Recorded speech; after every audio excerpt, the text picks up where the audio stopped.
comment on any of these proposals, these projects.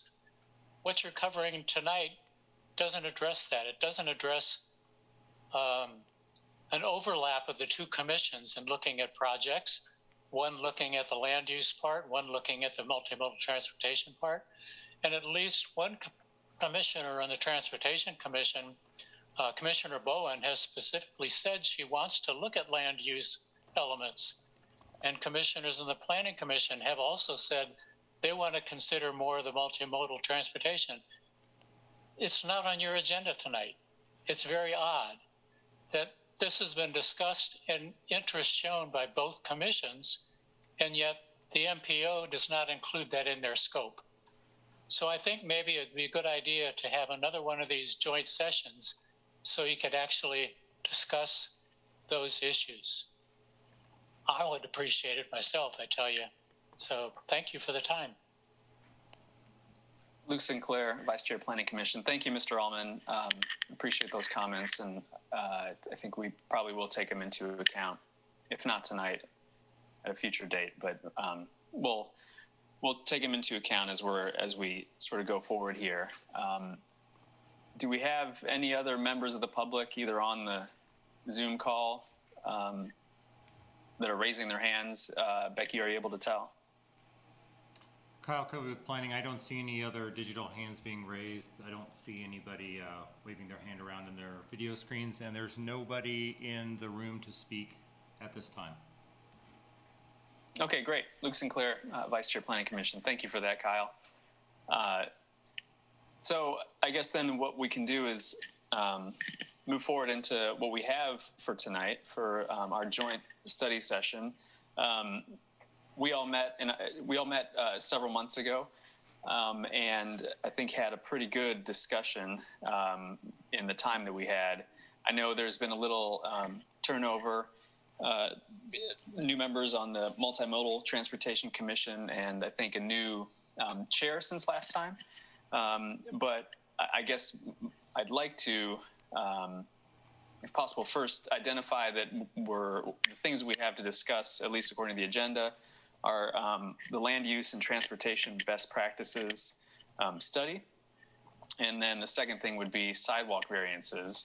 And I think we have with us tonight, we're privileged to have Jessica here to talk a little bit and give some background on that. But before asking her, I guess I'd sort of put it to the chair of the Multimodal Transportation Commission to offer any comments that you'd like before we launch in. And is it right, Pat, that you are the chair currently? That's correct, Luke. This is Pat Collette, chair of MMTC. Okay. Yeah. Sorry, go ahead. Yeah. Well, first of all, I just wanted to double check whether we needed to call roll for this study session, or is that not needed for that? This is Becky Pepper, Planning Manager. We do not need to call roll for this meeting tonight. Quorum is not needed, but we do have a quorum for Planning Commission and also for Multimodal Transportation Commission. Okay, thank you. This is Pat Collette again, MMTC chair. As you said, Luke, I'm the new chair. I've just been on the commission really for three months and became chair at the same time. So I'm doing a lot of catch up. I did watch the study session from September to get a sense of kind of the flow of the discussion and kind of where we are at this point. And I asked Commissioner Kuzmyak to just provide kind of a little summary of kind of how things ended at the last meeting in terms of the land use and transportation discussion, with his dad and with the members of the commission, so that we can kind of launch into this first agenda item. Hey, Kuzmyak, MMTC. I can try.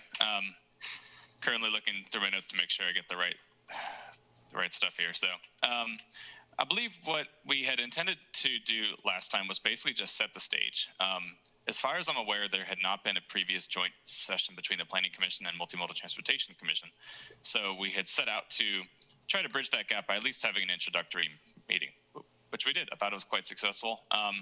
We went through, probably 45 minutes worth of introductions and everybody's interest in both planning and transportation and kind of where that intersects. And from there, we dropped into into a presentation by my dad, actually, who is a transportation planner for a living. So quick background, that's kind of probably why I'm interested in transportation and planning, as it turns out. Who would have thought, right? So he gave a sort of introductory presentation on the intersection of transportation and planning. And I believe there's a couple of case studies with regard to Maryland and the area around DC. And I believe we had a pretty strong discussion after that, basically deciding that, yeah, I think we need to look more into the relationship between these two commissions and try to get a stronger relationship going forward. So it looks like that has been taken to heart. Jeff and Dave have worked together to get this second meeting going on, as I'm sure the chairs and vice chairs have as well. We had originally planned a couple of other things, one of them being the design standards, which is a very broad term for a couple of items, being subdivision standards and street design standards, possibly even stormwater design standards, to see if there was a way that we can incorporate principles from planning into transportation and possibly vice versa. This is based off of previous discussion that we had at the Multimodal Commission, where we realized that there were a couple of municipalities around the country that approached their street design in more of a form-based way, similar to how some zoning codes are. So we thought perhaps there's something there, and maybe we can try to look closer into that. I don't believe that we got too far into it because most of the meeting was taken up by the introduction and the overall discussion. But I think what we're going to be talking about with the MPO steering group is going to address that issue. So I'm confident that those design standards will eventually be discussed in a more holistic manner. The final agenda item was going to be around parking, just all of parking, because while private property parking standards do fall under the Planning Commission's jurisdiction, street parking is a little bit more nebulous in terms of what citizen board it falls under, but they're two sides of the same coin. And we've realized a couple times in Multimodal Transportation Commission that that it would be good to try to figure out who kind of has a grip on this and maybe devise a better way of looking at parking holistically, because it does all connect. So anyway, we didn't have a chance to get to that, and we may not in this meeting as well, but I think going forward, it may be a topic that we want to revisit, and it may even be revisited during the, what is this called? The MPO steering committee. So that's about all I have. Did anybody have any other things that I missed?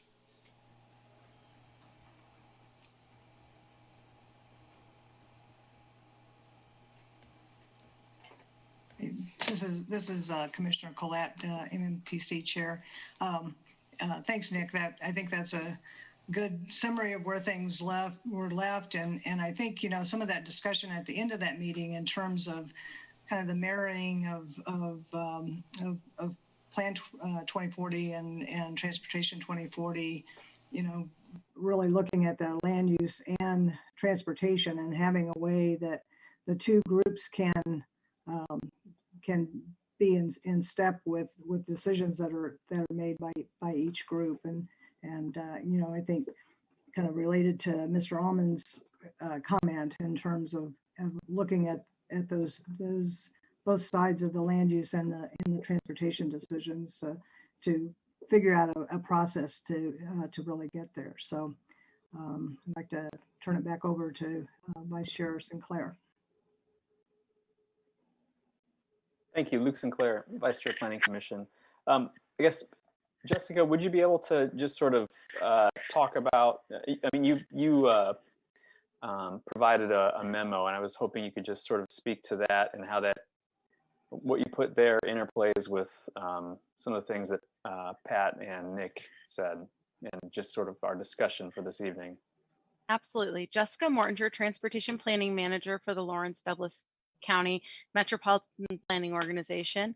And I wanted to provide you a memo tonight to kind of follow up to the discussion you previously had that let you know that staff has kind of recognized there's a need to do some higher level work around some of these issues that's probably going to extend beyond just some joint meetings between these two bodies. And so we wrote into our work plan for the year for the MPO kind of a study that would likely work with the MPO policy board to establish a steering committee made up of some interested stakeholders and parties to help kind of guide the work, where we envisioned kind of researching around some different areas related to whether that be major thoroughfares map revisions.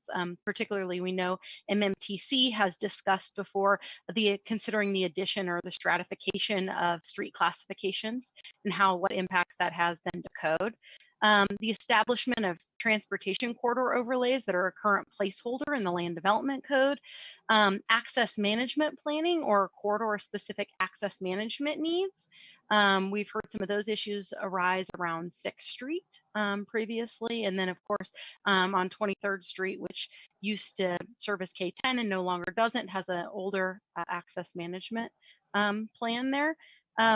A little bit to talk about what Nick had mentioned about the right-of-way parking policies and parking best practices as a whole, recognizing there were still some outstanding issues after the Article 9 revision that maybe there was some community interest in talking about.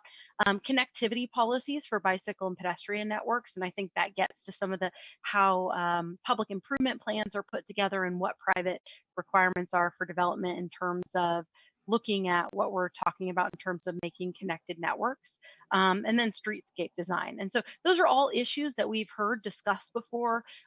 We've heard from our colleagues, whether that's at Planning Commission on specific site issues and or issues that I think are still kind of out there and exist in that realm of MMTC and national best practices, where we feel like there is some work that can be done where we can come together. Let's explore all of these best practices and kind of put together some recommendations about where we could go to implement Transportation 2040 that is part of Plan 2040 that calls for some of these things, improve mobility, and find some recommendations. I think the reality of that is recognizing this is a lot of work. Getting into some of these code changes and or updated plans or processes is going to require time. And so rather than just saying one-off what somebody is interested in, we kind of felt like there would be an appropriate to have a steering committee that could help guide that work and weigh a prioritization with staff to help understand then, what does that really entail? How does that all fit together in workload? Because, there's some transportation planning work needed, but that also might involve land use planners. That also might involve engineers. And putting that together is a more comprehensive work plan that this list isn't meant to be exhaustive. I think today's conversation, I'm hoping to just listen and learn from you if there's something else you would like us to consider as part of that. So we can do that work with hopefully some future conversations where we could bring back some more concrete ideas and research for you to explore in terms of implementing changes for the ties to mobility and land use and transportation.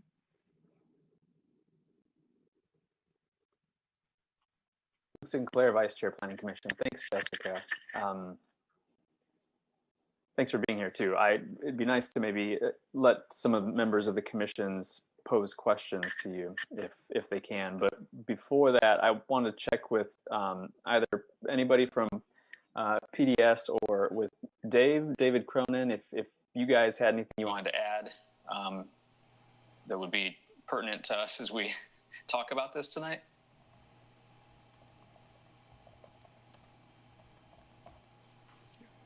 I don't have anything. Dave Cronin, city engineer. I don't have anything specific. The MMTC is, had some questions before about, as Nick mentioned, form-based design, corridor type planning. And so, yeah, we're here to listen too. We've got, our design criteria is pretty general. We do, when we design streets, look at all kinds of different design guides, national design guides when we design streets, from AASHTO, which is more technical, to NACTO, which is more conceptual streetscape type work. So yeah, that's we're just want to have a discussion tonight that kind of will lead into that land use transportation study that we're going to do later this year. So, If I may, Mr. Vice Chair, Jeff Crick, Planning and Development Services Director. I really don't have much to add. I think Jessica did a great job covering those details and going through what we're kind of looking for there. And I think it's also important to remember is that comment about T2040 is part of Plan 2040. So it is the transportation chapter of the document. So a lot of those good efforts that we've seen at the MPO and has been going on with MSO is all kind of in that same document. So while it is its own plan, it is actually in there and integrated as part of our comprehensive plan. So it does have a lot of weight and value. Thank you both. Luke Sinclair, Vice Chair Planning Commission. I guess I'd just open it up to members of either commission after hearing that and hearing from Pat and Nick. Does anyone have any comments or questions that they'd like to pose to the good of the whole order?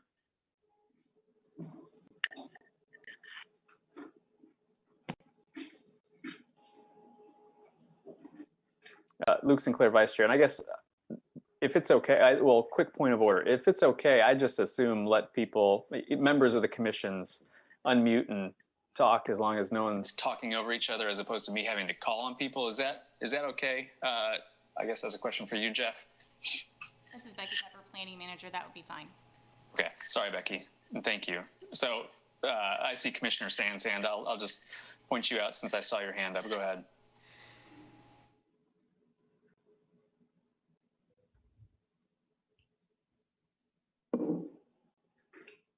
Okay, Rob Sands, Planning Commissioner. Yeah, I wanted to, one of the things that we talked about that was of most interest to me the last time we did the study session was the short discussion we had about parking. And I think, I made the comment, maybe I don't want to abolish parking minimums, but I could actually hear the arguments for abolishing parking minimums. I think parking is a land use issue that intersects with intermobility. We pave great swaths of acreage in this city and in other cities. I mean, we're not alone in this. And it is a land, it literally uses land that is taxed and serviced, and it needs to be maintained, and et cetera, et cetera. So I think, if we have to attack one thing more than anything else, my vote would be looking at parking as a land use and seeing if we can adjust these things, seeing if we can either reduce the standards. And I know we went through a parking study a while back and there was some adjustment made, and that's great. And I don't know how much development has happened since that parking adjustment was made, and maybe that's a good discussion to have. Most of what has been developed for infill development within the city, makes up a small percentage of what's already been done. So the question is we can, in my mind, we can talk about parking minimums and parking as a land use till the cows come home. Do we have the ability and the agility to change any of that? Maybe we do, and here's me being slightly pessimistic, and maybe we don't. The big box stores with hundreds of hundreds of parking spaces adding up to acres and acres that service a single store, they're already there. I don't know that, and we'll only be able to apply new standards when that tenant moves out, new tenant moves in, and they request a special use permit or a conditional use permit. So I think that's maybe pulling the stick back a little bit, gaining a little altitude. Maybe that's an issue of how do we, is there a way, or is it worthy of discussion of how do we apply these standards that I think are widely accepted? Well, how do we have these discussions about applying these standards that may be more widely acceptable, not accepted, but acceptable to the citizens of Lawrence and Douglas County about parking minimums, about sidewalk width, about how much. Here's one: green space versus non-permeable green space, non-permeable surface, and how much we actually pave when we are talking about, for example, the Queens Road project of 8-foot multi-use path, bike lane, car lane, turn lane, car lane, bike lane, multi-use path. I mean, maybe I don't know enough about the goals of the Multimodal Transport Commission and kind of what their guiding light is, or what the guiding light is for the transportation standards or transportation planning standards for those things. But that seems to collide, in my mind, with environmental issue. I mean, we're paving a ton of area and giving people multiple options, but what we're doing at the end of the day is we're giving them the option to either walk or ride on the multi-use path on either side that is made out of concrete, or walk or ride on the bike lane that is made out of asphalt. And I will tell you, in West Lawrence, where I live, I would just love it if people would stick to a sidewalk. I mean, I see people running in the street all the time. It's like, we've got sidewalks on both sides of the street. We pave these things, and that's a loss of land that could soak in more stormwater. So I don't know. That was rambling. I apologize. I like to talk about parking. And I would also like, maybe to explore that. Is there a way to go on a road diet? And would a road diet even matter? We've got so much developed land already. Is there a way to pull some of that back? That's all. You asked for input, you got it. Well, I'm glad that somebody provided a bit of direction. I was a little bit nervous this was going to be kind of aimless, but thank you, Rob, for kicking it off and getting some. The fact that you thought that wasn't aimless is such a compliment. I mean, felt so maybe towards the end. So I think when it comes to parking, I think it is good to approach the requirement for minimum off-street parking with trepidation, simply because it is such a hot button issue with the general public at large. I mean, fact of the matter is, we have set up our cities over the past 60 or 70 years to absolutely depend on our cars to get anywhere. Some people might say it's a choice to drive, but I mean, it's a choice if you want to participate in society, really. If you don't have a car, it's tough. So most of what anybody's ever known is traveling in a personal car, unless you live in New York or DC or San Francisco. So it's no wonder that people are very hesitant to say, maybe let's lower parking minimums, or maybe let's charge more for parking. That sounds insane when your lived experience has only ever told you that driving is acceptable, driving is desired, people depend on driving, I have no other way to get around, right? That's kind of the mindset that I'm assuming a lot of people approach the issue with, which means it's going to be hard to start a conversation when emotions and lived experience trump what the larger conversation is. And that is, maybe we set up our cities, in a not as equitable fashion as we maybe should have, given that cars cost money. There's no one silver bullet to kind of switch that, but there are a couple of things that are within both of our commission's power to start at least chipping away at the dominance of cars, and therefore the requirement that if you want to be a productive member of society, you got to have one, right? So I think when you start with parking, especially off-street parking requirements, Rob, it sounded like you were a little bit worried that maybe decreasing or even eliminating standards could be relatively useless for the big box stores and big parking lots that they already have. But to that, I would maybe counter just with a very oddly specific example. Dillon's on 6th Street, the east one, not the west one, has a massive parking lot. And it's pretty rare. I don't think it's ever been full, honestly. There's that whole western half that's just north of their gas station is largely empty most of the time. I have a feeling it's for people who are visiting their friends in those apartments. If you were to reduce the amount of parking required for that Dillon's, I have a feeling you'd find somebody who would find a more productive use for that corner of the parking lot. Especially if that use also didn't have to have, an acre of parking to serve whatever it may end up being. Perhaps it could be a restaurant or a bar or a cafe or housing, who knows? But empty asphalt is probably not the best use of that land right now.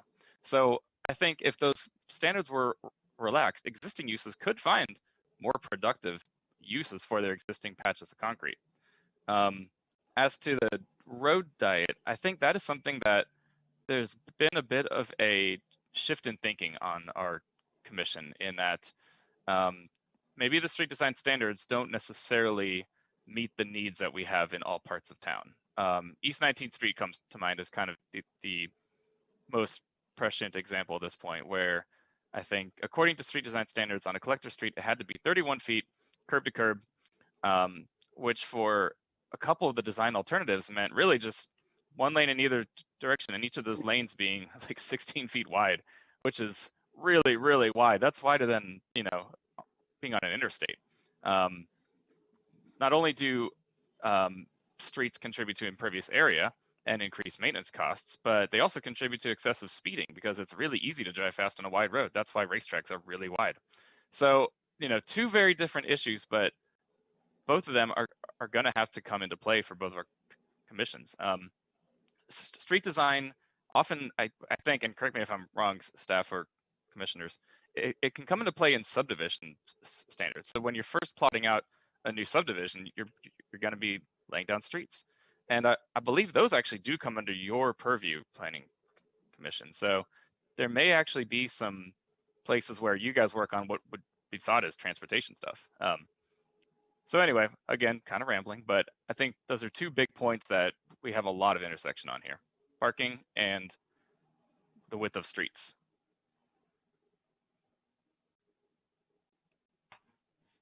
Sands Planning Commission. Yeah, just let me add one. I'm sorry, Erin. And then if we're going to list things that sidewalk variances and relief for sidewalk variances, because I know one of those came up recently too. Over.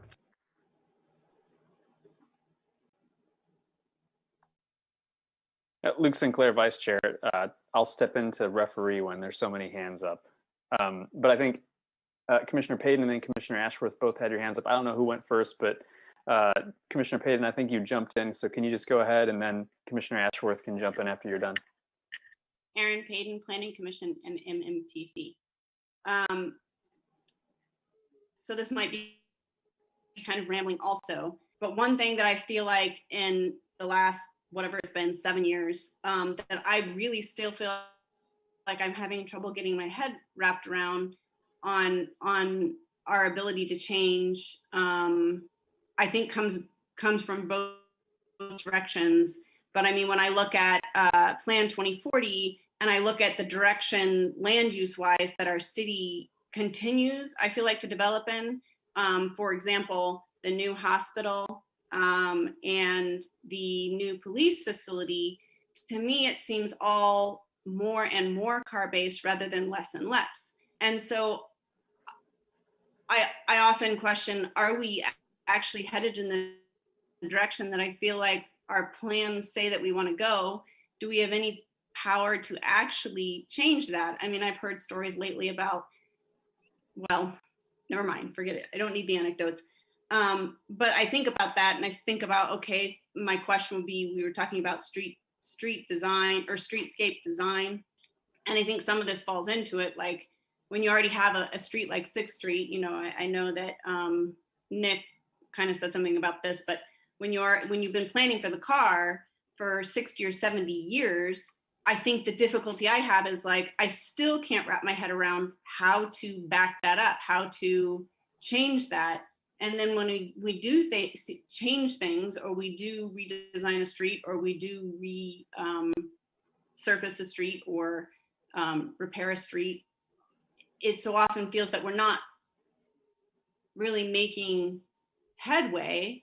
And so I still, I mean, I think all these things that Jessica has on here for to look at are great, and things that I would love the answer to, but chipping away at it. And sometimes it feels like we're not, we're going in circles, I guess, going in roundabouts.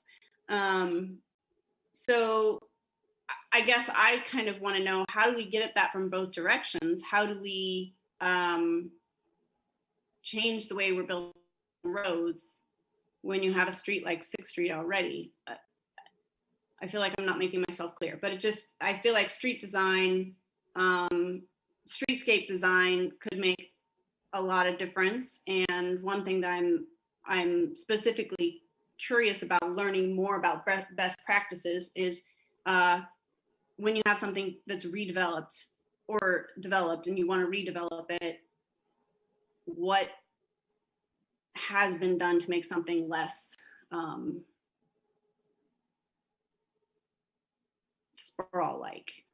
But if you're still sprawling or if you're still building in that way, how can you change land use patterns with a little more teeth?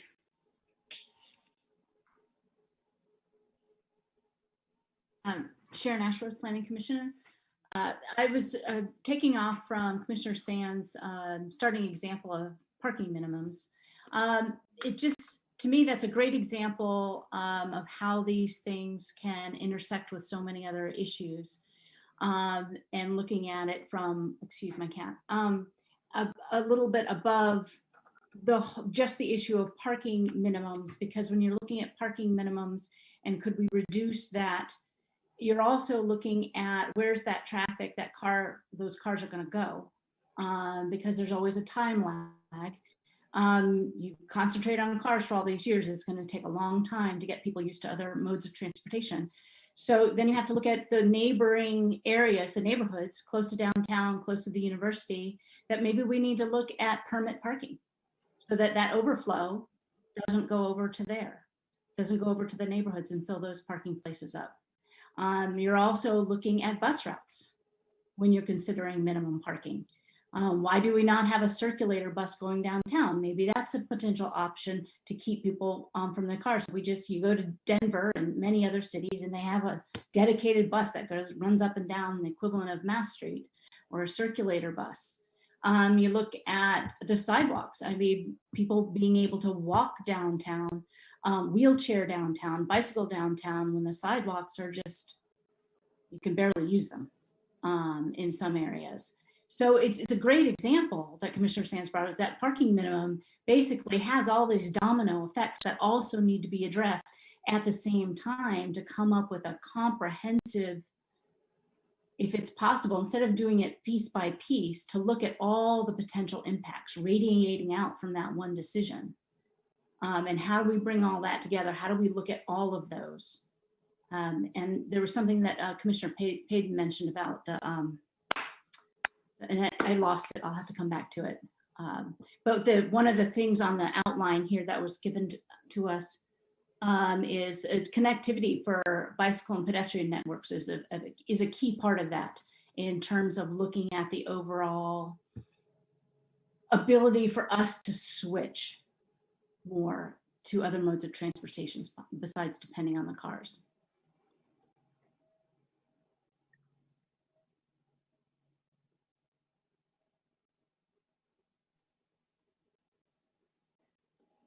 Luke Sinclair, Vice Chair. I see Commissioner Freeman raising her hand. Go ahead. Yeah, Lauren Freeman with MMTC. I just wanted to add a quick kind of note about parking minimums, is that some communities also do parking maximums, which I think is also interesting to add, because a lot of times developments, at least in my experience, will want to go above and beyond minimums because they want as many parking spaces as possible, so no one's ever inconvenienced ever. So I think parking maximums could also be an important part of this conversation. Just wanted to add that.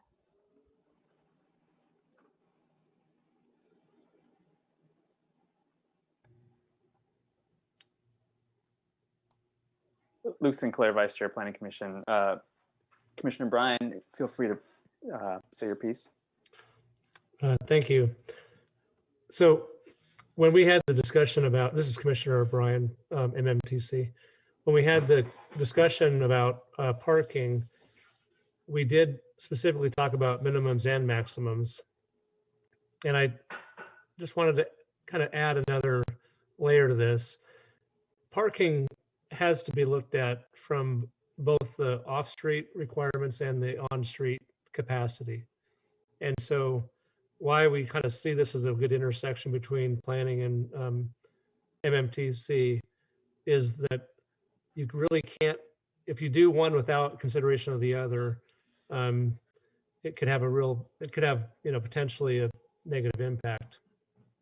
And thinking about neighborhoods that are already having to deal with a lack of adequate parking in an area, one of the solutions that we researched months ago was a neighborhood benefit district, where essentially parking is the permit to park generates revenue for the neighborhood that they are then able to reinvest in neighborhood improvements.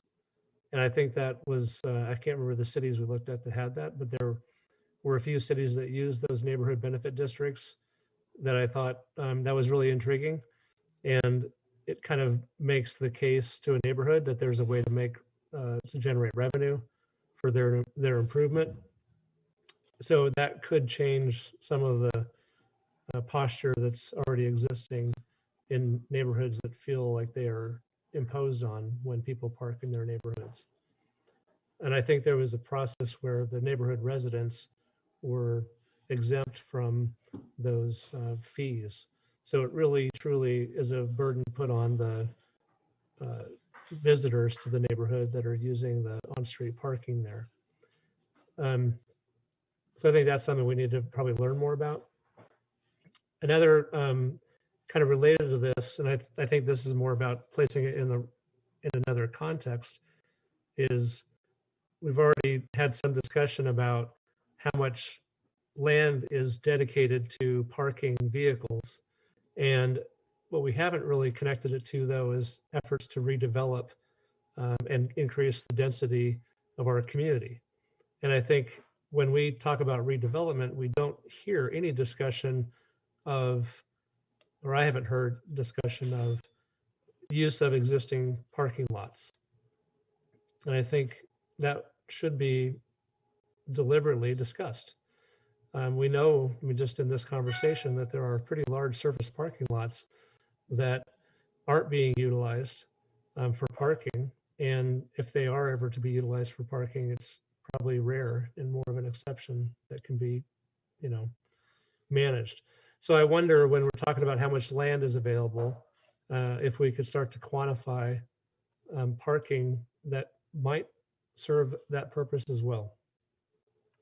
And then to get to Commissioner Paden's point, when we look at new development, I think looking at Jessica's list, I praise Jessica for all the great work she does, but I feel like these topics, they are a little more transportation centric, and I wonder if we ought to kind of also look at it from more of a land use planning perspective, where it might be, some focus on redevelopment, some focus on new development, so that we are sure to capture kind of both perspectives. And then the last thing I'll say about the sidewalk variances, I think it would be really helpful for any variance to the sidewalk ordinance to at least be reviewed by the Multimodal Transportation Commission for some recommendation on the matter before the Planning Commission or the City Commission makes any decision about it. I think that would just better inform any decision that's being made by either of those bodies. That's all I have. Thank you.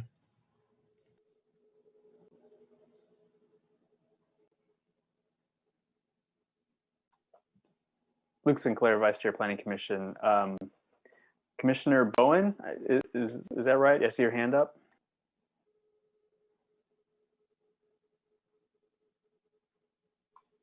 I think you're muted, ma'am.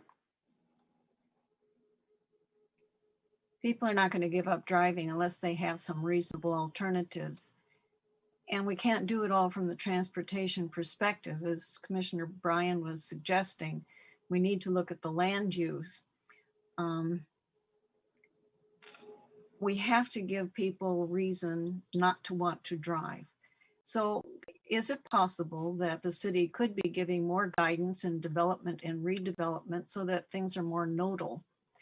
For example, when we get a proposal for a low-income development, do we review it for accessibility to shopping, for schools, for jobs, or do we just do it for affordable land?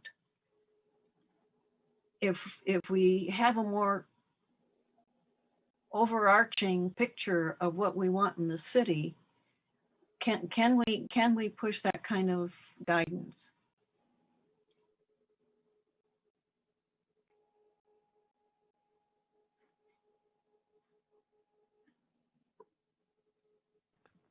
Commissioner Kuzmyak here from MMTC. I believe when I looked into the development of the smart code back in 2010, that there was a couple of study sections that were shown to have higher intensity transects at them. And I'm not sure if that was the idea to make them into nodes necessarily, but it does seem that a more form-based code would be more appropriate to try to establish nodes, like say 23rd in Louisiana, for example, which I believe was the main study area. Could be forgetting what it'd be called, maybe T4, T5, whereas maybe once you get 4 or 5 blocks away from it, maybe that's now T3 or T2 instead, more residential. It does seem to me that a form-based code is going to be more appropriate for that than a, I guess, use-based code, because if you're trying to make an actual hub that somebody could meet all their daily needs in, well, you're going to need to have housing next to commercial, which is difficult. It would be ideal to have that maybe vertically mixed use or dense enough that you could have multiple uses, even still separated horizontally, but say 5 row houses here, a couple of commercial establishment, a couple more row houses, so that it would be a dense enough of a node to A, provide for the people who live there and work there, but B, also be enough of a draw from other nodes elsewhere. Like say, I'm trying to think of a good node, 9th in Iowa, for example.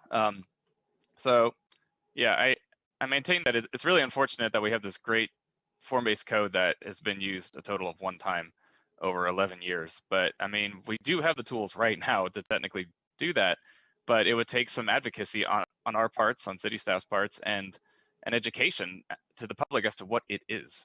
And that it might actually be able to accomplish the stated goals of Plan 2040 a lot better than our current zoning code can.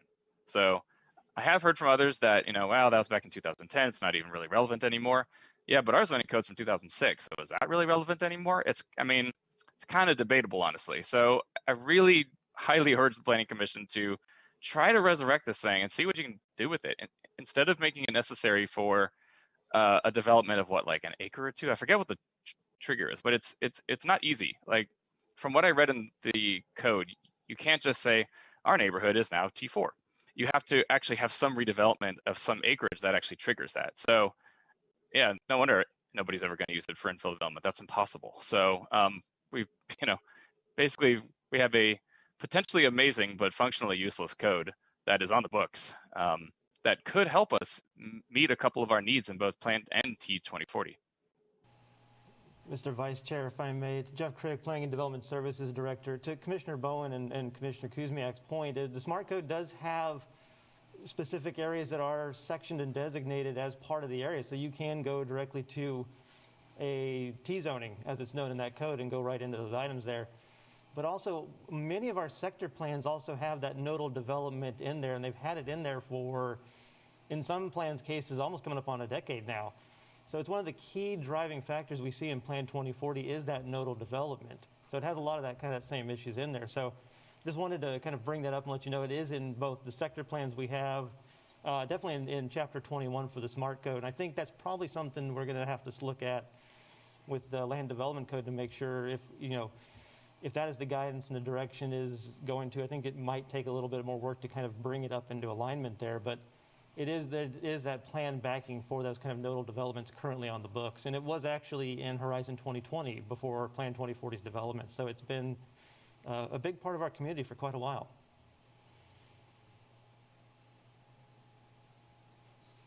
Kuzmyak, MMTC, just a quick reply to that. So I was curious about the sector plans and I looked them up, and they don't cover a lot of the actual nodes that currently exist. There isn't anything on Iowa till you get to 31st. There's only a couple sectors that cover anything on 23rd Street, not including Louisiana Street or Iowa. So I like the idea of it, but it doesn't sound like it's currently poised to allow, I guess, for designation of these nodes as they already exist. But I understand that as the Plan 2040 process unfolds, we start with the comprehensive plan, then we move to area plans and sector plans, neighborhood plans. So I assume that's probably in the works then to kind of cover the rest of the town, because at this point, not much of the town is covered, it looks like. So I don't know. But it's good to know that the tools do exist.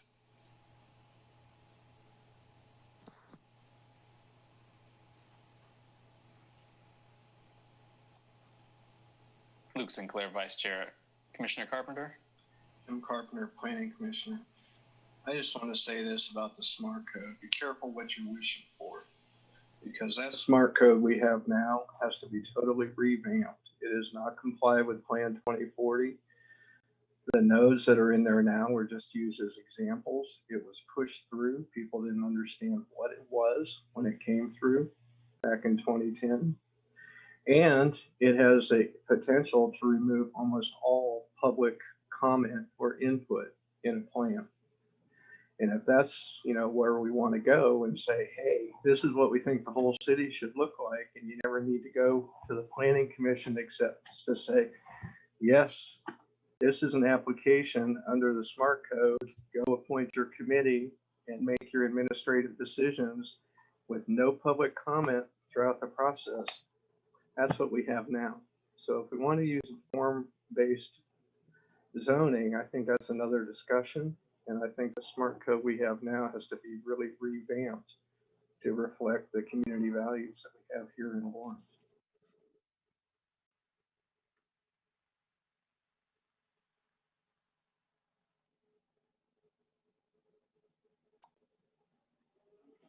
Making me call on you. Luke Sinclair, Vice Chair, Planning Commissioner. Commissioner Sands, go ahead. Just trying to respect the traffic cop role today. Rob Sands, Planning Commissioner. So when we talk about parking for infill development as a land use, a couple examples come to my mind. The project that was proposed at 23rd and Tennessee, which I believe we approved. I cannot recall the specific vote. I believe we approved that one. And that was on the lower end of the parking requirement. Then the 23rd and Oriad project, and I know I recall myself actually saying you could trim some parking from this. Is that the only smart code that we've had? If Commissioner Carpenter can nod off of memory or shake his head off of memory, I can see him on my screen. Was that the only one we've had on the smart code? Is that the one? Actually, David Carter, Planning Commissioner, I'm just trying to place your second example. Did you say 23rd and Oriad? Yeah, and I can't recall the name of that. What the shorthand name for that development? Proxy. It's at 23rd and Naismith. Oh, I'm sorry. Yeah, I'm sorry. Yeah, 23rd Naismith. That was the smart code application, right? Yeah. Okay. And we actually, to maybe give the MMTC a little bit of solace, is we did ask them, maybe relook your plan, maybe trim a couple parking spots, maybe get some more living units out of it. And then, so there's two examples on parking in infill that we've tangled with. And I want to go back to Commissioner Bryan's comments about the intersection between off-street and on-street parking, and the example that comes. So where I'm getting at with all of this is I think we've got a lot of really great vignettes. For example, the neighborhoods surrounding LMH, the main campus, that is one of the areas where they specifically mention the off-street, off-flow. We've got Old West Lawrence, Oriad neighborhood, for that intersection between off-street and on-street, and how those things impact. So I think we've got the vignettes available to develop a policy for that intersection between on-street and off-street. We've got, I'm going to say something terribly unpopular. we've obviously got a vignette of what happens when we reduce off-street parking on Mass Street and how successful or maybe unsuccessful that can be. We've got examples of asking infill developers to reduce parking standards, and we can evaluate whether or not that was successful. The North Mass Street project, even though that hasn't even started yet, that I think that I can't recall if that made parking minimums or not. I recall Mr. Warner saying that he was going to put enough parking in there to support the project, but I don't recall what that was. So maybe we're a bit too premature to use that as a good example. But I think we've got plenty of vignettes from across the city and the experience of all the commissioners in both of these bodies to go. We've got enough to start making some policies. So yeah, so let's do that. Let's start addressing one issue at a time, whether it be the intersection of on-street and off-street,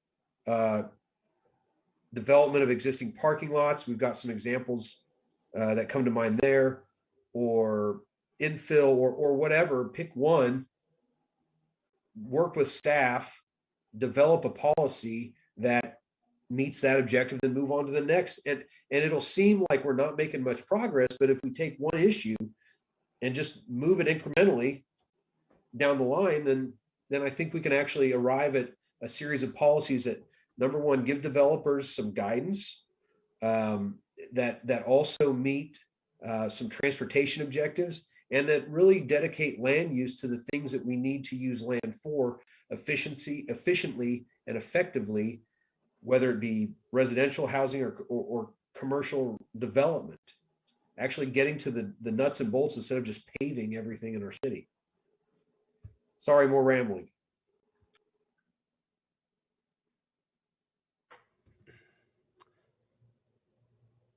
Commissioner Bryan, MMTC. I'd like to kind of take us back to something that Commissioner Bowen mentioned, and I feel specifically like there was an issue or a project that was proposed a couple years ago from the MPO, and I don't know the status of it. I believe it was not funded. It was the creation of a multimodal transportation impact study methodology. And I think this would get to what Commissioner Bowen is asking for. When there's a new development being proposed and there's a need to understand how that development, what impact it'll have on transportation systems, I'd like to learn more about, like, how exactly could we do that as a community. And I'm looking at I think the MPO documents from back in May of 2018, and it suggested cost about $40,000. I don't know, Jessica, you could speak on. Yeah, so the Jessica practicality Mortinger, of that? Transportation Planning Manager, and Charlie, that was one of the proposed projects we were looking at for some competitive grant funding that we were seeking from the state, and it was not the chosen project that we ended up applying for. But I would actually point to Dave Cronin, because I think MSO has some plans to update and work on traffic impact study requirements to add some multimodal elements that might get at what you were addressing. And I think that's in the work plan. So maybe Cronin could actually talk about that. Yeah, Dave Cronin, city engineer. When we're reviewing traffic impact studies for large developments, one of the steps in there is to review pedestrian, bicycle considerations. I think transit as well, proximity to bus stops. It doesn't necessarily require a development to connect a bike, let's just say a bike path further beyond the development to an existing path. But it is taken into consideration when we're doing traffic impact studies for development. So it's something that we look at when we're reviewing site plans, to make sure that, if there's a adjacent bus stop, that we're making a pedestrian connection from the site to the stop. If that has any impact on reducing the number of trips to the site, that the project, it may reduce the number of trips, which also may reduce some of the infrastructure improvements that may be needed to accommodate vehicles. So it's something that we look at, but there's, as far as implementing some of the connections, it's not a requirement with the development, but it is something that we do review when we get to the traffic studies. Commissioner Bryan, MMTC.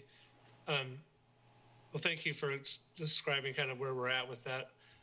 I think it would be worth our consideration for how the study might, like how it informs the processes at either the Planning Commission or the Multimodal Transportation Commission, and if there might be some changes that are necessary in order to make that study have a little more weight. Getting to Commissioner Bowen's comment, what made me think about it was her perspective. I mean, please speak, Commissioner Bowen, if I'm getting this wrong, but the perspective was less about, does it minimize the need for accommodating vehicles? It was more around, is this development truly multimodal in its ability to connect people from there to another destination? And that intrigues me because I think we don't often think about how destinations interact. If I'm in one place, clearly I have to get transported to another place. So I'm wondering, what ways do we, it kind of makes me think of some comments that Mr. Almon has shared over the years about origin and destination studies, and how is it, where are people going to be coming from to go to this new destination that might be being proposed? And what's the distance to get to a critical destination in our community from the new development? And I think related to that, as we build the community out into new land, or land that's not been previously developed, personally, I think we need to be very careful to study the impact it has on our sustainability of our transit system. And if we're building out faster than transit can be built to accommodate that new growth, I think we're making a mistake. Because essentially what we're saying is, we'll build new development for people that can drive. And I think that's a mistake. We got to be very cautious when we do that. That transit, is going to be close behind. I mean, not like, maybe another 10 years, but literally there's a plan in place to get transit extended to that location. Thank you.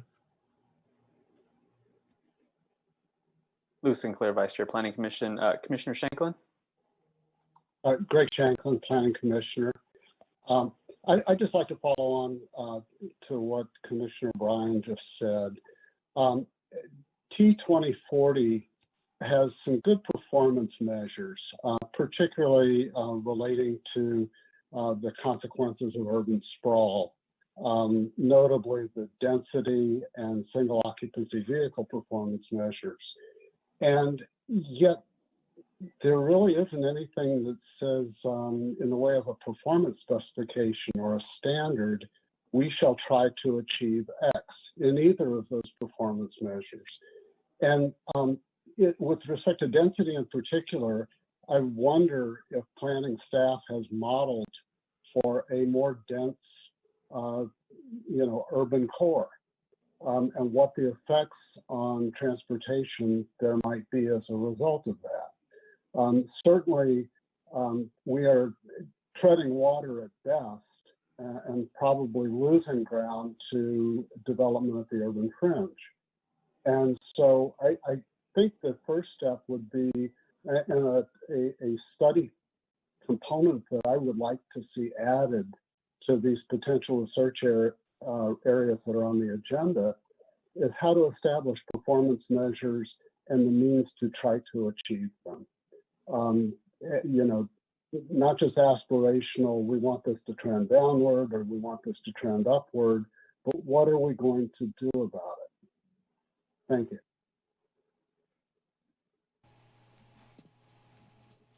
Commissioner Bowen, I can think of a couple of examples from back in the day where we had some missed opportunities, but we weren't thinking like we are now. before Meadowbrook Apartments, before they fully developed, they asked the city if they could put a shopping strip on the street. And I kept thinking, wouldn't that be great if all those kids would just walk down there to get whatever they need and walk back to their apartments? That didn't happen because it didn't fit whatever code we had at the time. The other one are the athletic fields at LHS. The original proposal was for a senior living facility with cottages or some such thing, but it was rejected because they couldn't meet the parking requirements. And I'm thinking, okay, I don't even drive anymore. I don't know why that needed to be a requirement. The other one is Robert, you mentioned the one on 23rd and Tennessee. This is such a walkable area with a very functional node. They could very easily drop their parking back to one garage instead of two for each unit.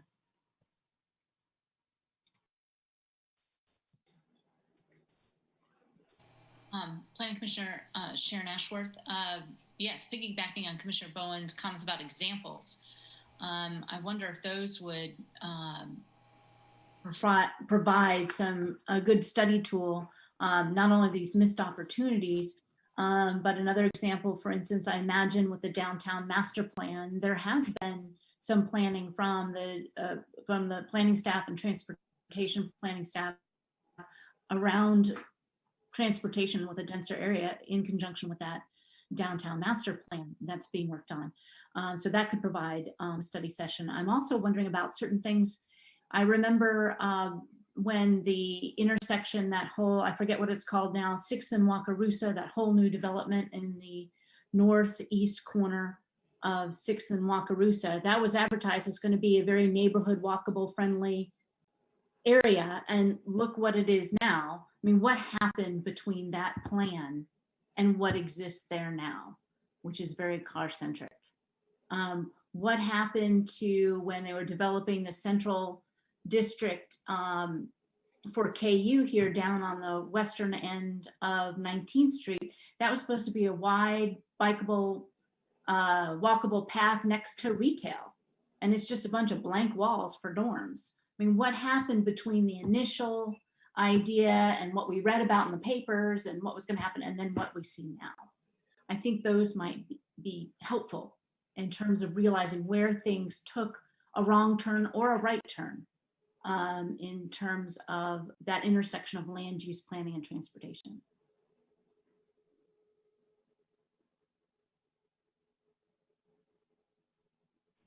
Rob Sands, Planning Commissioner. Commissioner Ashworth, I'm glad you didn't say the name of the development, because if you say it 3 times, Patrick Kelly will come into the meeting and rail on it. No, just kidding. He's not like Beetlejuice at all. That development, Bauer Farm, and I think what the developer would say is that what happened was it was a confluence of a couple things, and Nick, Commissioner Kuzmyak, might be able to add some detail to this, but it's a great example. It was both the economic downturn in 2008 that affected that, and then kind of the waning influence of the new urbanism movement. And Nick can probably go into greater detail than I can about that, but those were at the time the reasons that it went from being a dense, more walkable, really a great concept to what it is now. And here's what I will say: what it is now is a lot of shops surrounded by very little parking, and there is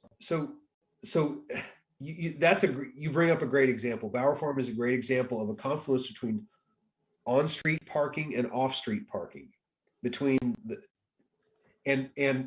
Within that development, there's both good examples of how the city should guide through code and through committee hearings the developers, and how it shouldn't.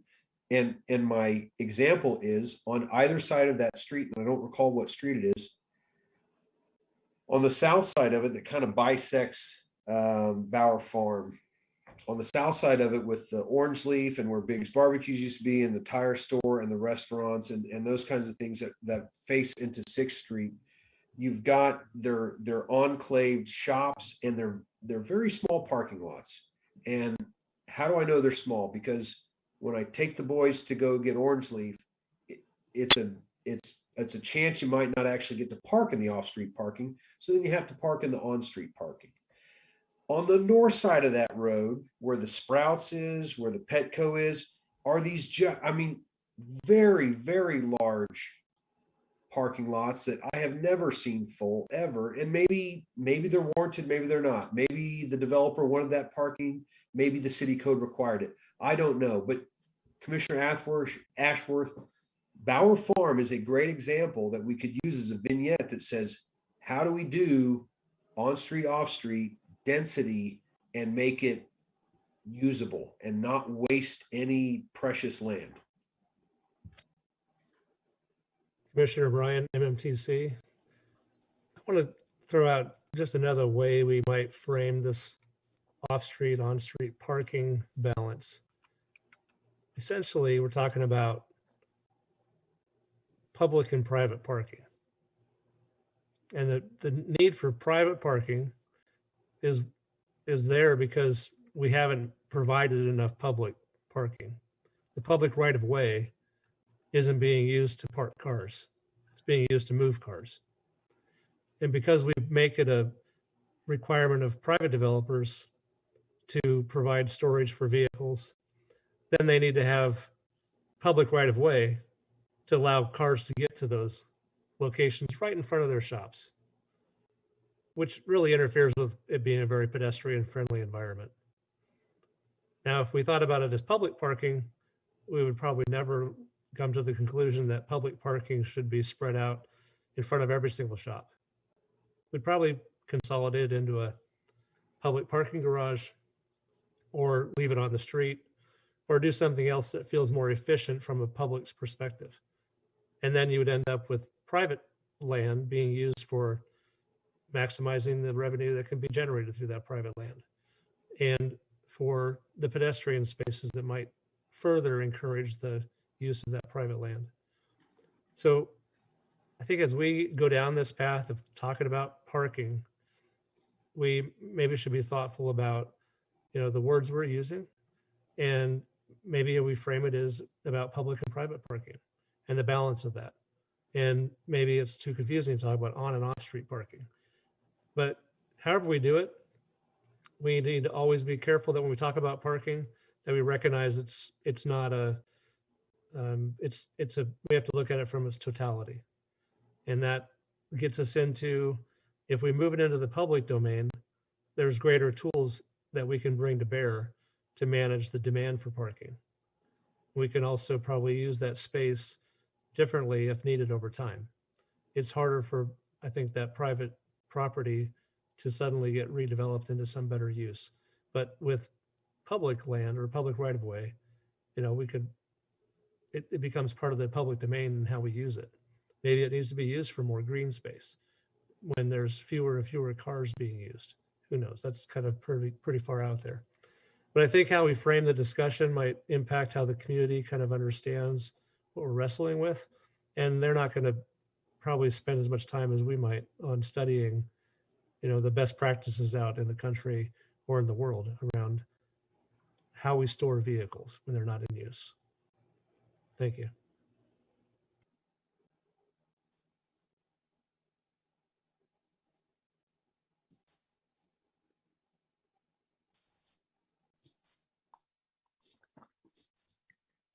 Luke Sinclair, Vice Chair, Planning Commission. Do we have any other comments from anyone on either commission? I guess as it pertains to this discussion of the what we're going to be, I guess the scope of the areas to consider as part of the transportation and land use best practices study.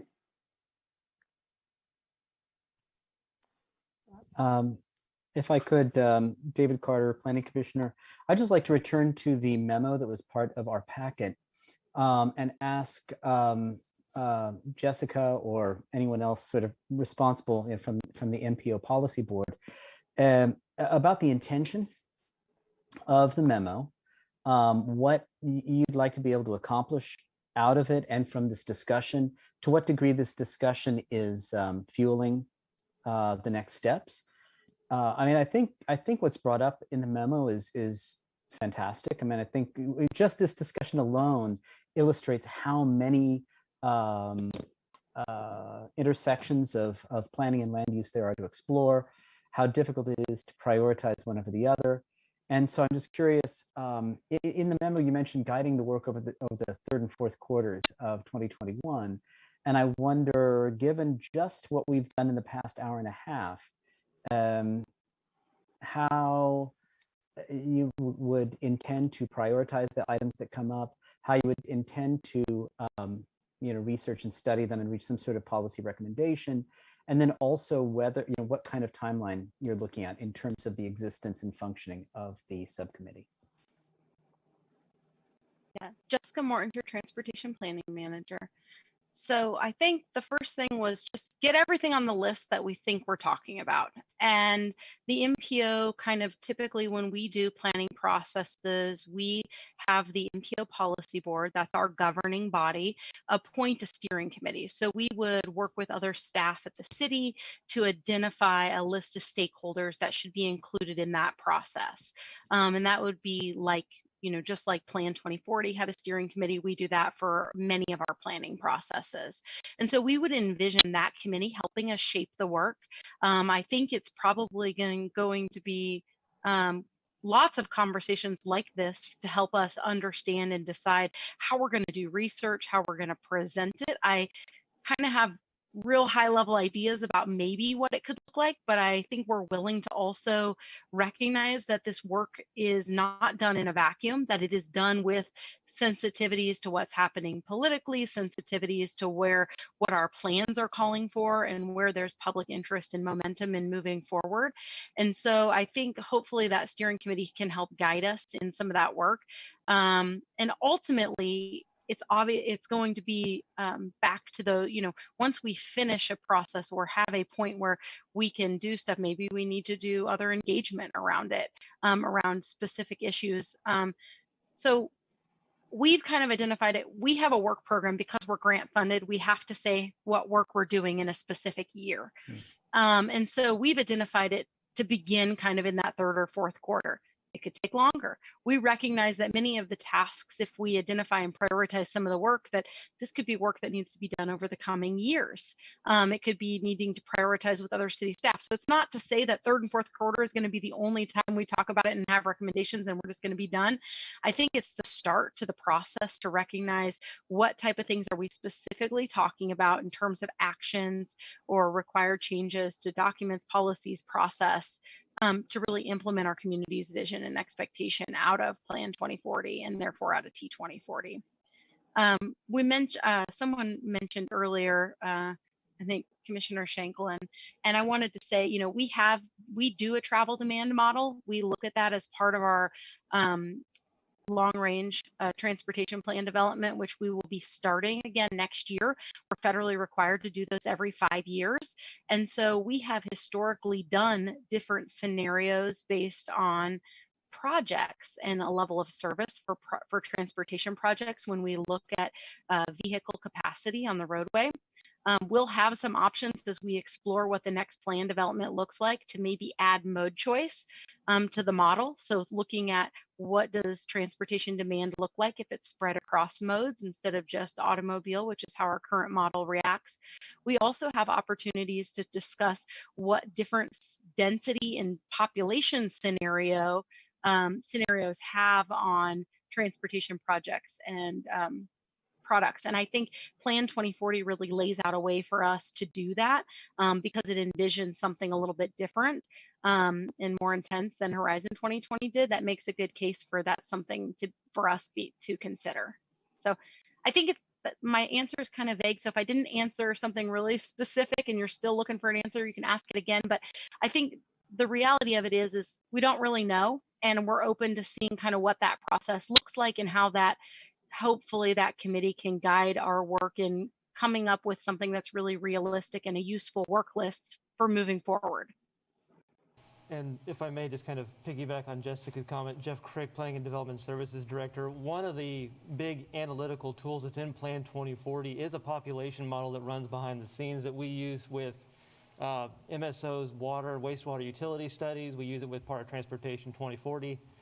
So we have a population model that works that helps us understand what's going on, how are the tiers doing, kind of those items and aspects. So there's a lot of modeling that goes into that. It takes a lot of computers and a lot of math sometimes to get to it, but we do try to put some good best guesses and some good numbers to it to understand what's really going on in the community.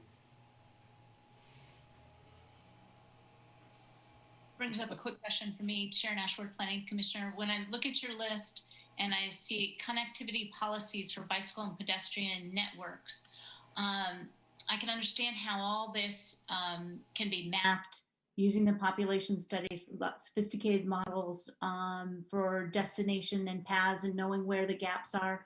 Can you give me an example of what a connectivity policy would be? What sorts of examples have you seen that you might study or have this study? So I think in this, what the kind of things that fit under this that we were trying to kind of put under a broad category, but I don't think it's limited to this. And this is Jessica Mortinger, Transportation Planning Manager, sorry, would be like in subdivision connectivity, thinking about like curvilinear style development and what sort of requirements we have for block length or making bike ped connections as we think about safe routes to school or other access within a community back to commercial nodes. Thinking about how long trip distance can be for bike ped in some of those instances. I think that's one example. I think another example would be thinking about, our current code requires a connection from the right-of-way to a store entry in commercial development.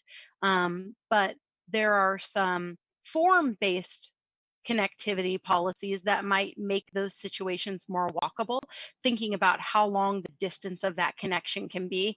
If it's the farthest, if they make the connection all the way on one side, but your arterial street is here, we can't really dictate off of what street that connection comes off of, or how far that connection is across a site or through a parking lot.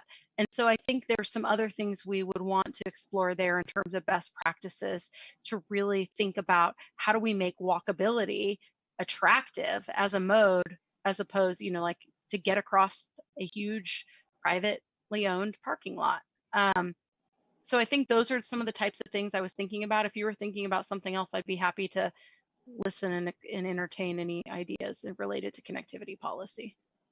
No, that's what I was looking for. So what Sharon Ashworth Planning Commission is sort of what at the level of policy that would be, as opposed to sort of the day-to-day, okay, here are the maps, here are the gaps, here's the math behind this. What would these policies look like that we don't have right now? So thank you. This is Commissioner Collette, Chair of MMTC, and I think that kind of goes back a little bit to, I think it was Commissioner Bryan's comment early on in terms of this list, and that they appear to be transportation centric, and perhaps wording them in such a way that it's more explicit in terms of bringing in the land use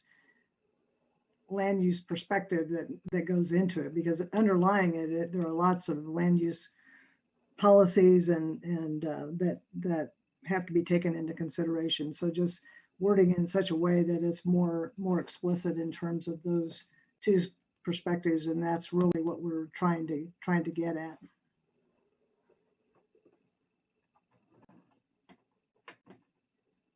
Erin Willie, Planning Commissioner. I have a question just in general for the staff. Last time we met, the two commissions here, we were talking about how to move forward with sector plans. We have some really outdated sector plans, and now we have an entirely different lineup of work on the agenda. I don't want to lose track of the work that we need for those sector plans. I feel like that is is really hampering the work that we do on the Planning Commission to not have those functioning in a way that we can use them. I think there's a huge overlap between what's needed for land use and what's needed for transportation in that discussion. And certainly it dovetails with all the items on Jessica's list also. But is that a starting point we could come back to and say, if we put our heads together around sector plans, it will help inform the rest of the work that needs to happen on transportation? Thank you, Pepper, Planning Manager. I'll let Jeff chime in also, but we are planning on bringing the updated work plan to you very soon. That will have some kind of layout, but making those updates to the various sector and area plans. Jeff Crick, Planning and Development Services Director. And I think the sector plans are a great spot to kind of, have those kind of two kind of verge together and come into one. I think that's a great starting point for those. And the key to remember with the language in Plan 2040 is that it doesn't actually break apart sector plans and neighborhood plans like it used to. It lumps them all into one as specific land use plans, because many of our sector plans actually go both in and out of the city limits. They show up in established communities. They might show up on the edges. So they have a large range to it, but really, you really can't separate land use and transportation. And I think that's one of those overarching themes you see in Plan 2040, is that it binds those two together, because how you lay out one really dictates how the other one kind of comes in form. So I think you see a lot of that in Chapter 3 in Growth and Development. I think you see a lot of it in the policies that you have in Chapter 4 for neighborhood, Lawrence neighborhoods. So there's a lot of different things I think they kind of bind to. But I think sector plans are a great meeting point for these two to kind of really come in and really, I think, genuinely tie up the discussion that we've been having this evening.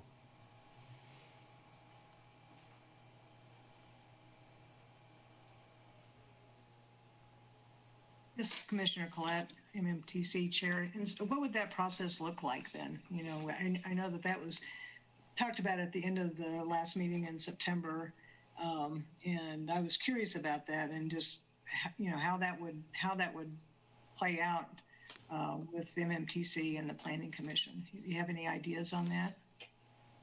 Jeff Crick, Planning and Development Services Director. We're really kind of going back to scratch on those, because they were done about, between 2010 up to about 2014, 2015. So we really wanted to change that format and the way that they came to it. But we haven't really sat down and kind of locked it all in, but we would envision it to be a very broad approach to it, because it's going to have to go before the City Commission, the Planning Commission, and the Board of County Commissioners to be adopted, since sector plans have to be, since they're part of Plan 2040, they have to be incorporated by all three. So they have a big range of those items, but we don't quite have the details for what that will look like yet lined out, but we're really wanting to get very broad input, very broad discussion from a lot of different entities. So we'll be happy to share that with everybody as soon as we kind of get that kind of locked in and sorted out, but don't have a lot of details I can provide this evening, unfortunately.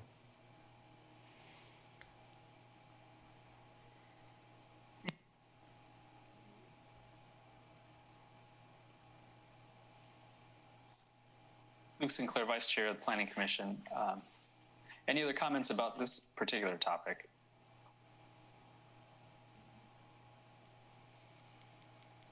Commissioner Struckhoff?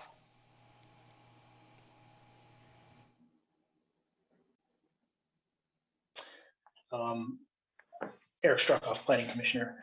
I think it's very important that we use our planning documents, both transportation and land use, to kind of guide our discussions about things like parking and private versus public. I think Commissioner Bryan's comments about looking at it as public versus private are pretty insightful. It is one of the clear lines that we have between on and off-street parking, and it might be useful to think about it in those terms. I think while we are developing policy and kind of writing code, which is what will be in the area and sector plans, we probably have to have a discussion starting from the top down. And I think that Jeff Crick's comments just now about stakeholders and the meetings, things like that, might be a good starting point as well. And it would be good to know whether, for instance, our largest institutions in our city, our hospital, our universities, can they come on board with a paradigm shift about transportation, places with lots of shift workers who arrive at the same time, things like that. So I think the stakeholder idea is one that you probably need to pick up from the very beginning and get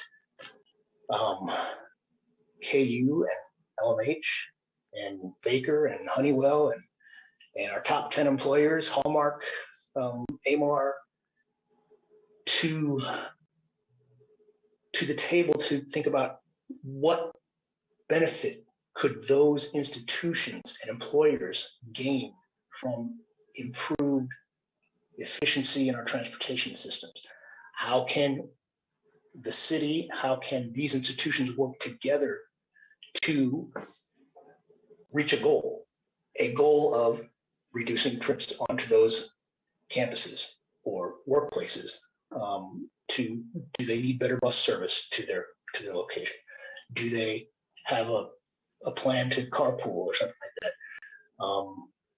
And you know, the confluence of land use and transportation planning in that case it shifts over to transportation and a discussion of efficiency. But I think it's going to be important to get those entities together to agree that this is probably a worthwhile thing, B, identify what challenges our current use and our current paradigm present to this city, from a budgetary maintenance standpoint, to those institutions from their own maintenance standpoints. Could they get by with fewer parking lots, fewer parking spaces, that sort of thing? But I think if we want to write something into the code or have a policy of some kind, it might, we're going to have to do it concurrently with, have a discussion concurrently with some of the biggest stakeholders in our community. And my sense is that it's not always been possible to have that discussion we've been kind of insulated from each other as a city and as institutions in having that discussion and acknowledging that there are challenges that each of these entities face as a result of each other's actions. And so I think that it's going to be important to kind of get a vision from these largest institutions and the city together, and kind of let that might make it easier to develop policy and around transportation planning and land use.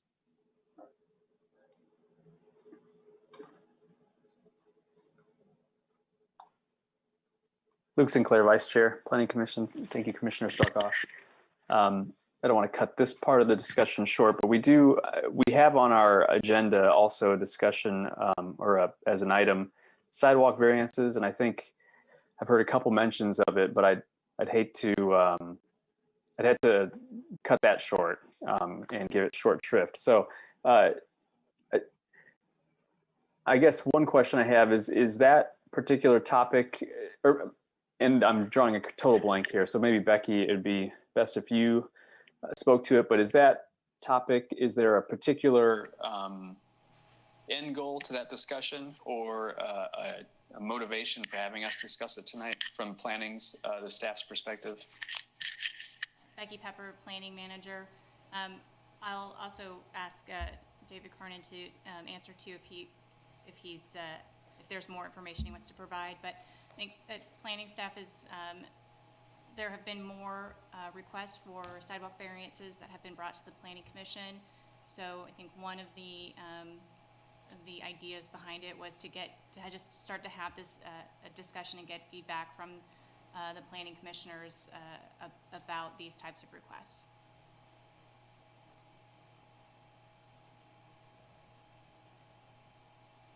Okay, thanks, Becky. David, did you have anything to add to that? No, I do not. Okay. Yeah, I guess as a planning commission, we have seen a number of these sorts of variances requested, maybe a slight uptick in those. And so does anyone have any thoughts that they'd like to offer on that topic at this point? Commissioner Ashworth? Sharon Ashworth, Planning Commissioner. I just have to say that I've felt just inconsistent myself in voting on these. I don't feel like there's an overall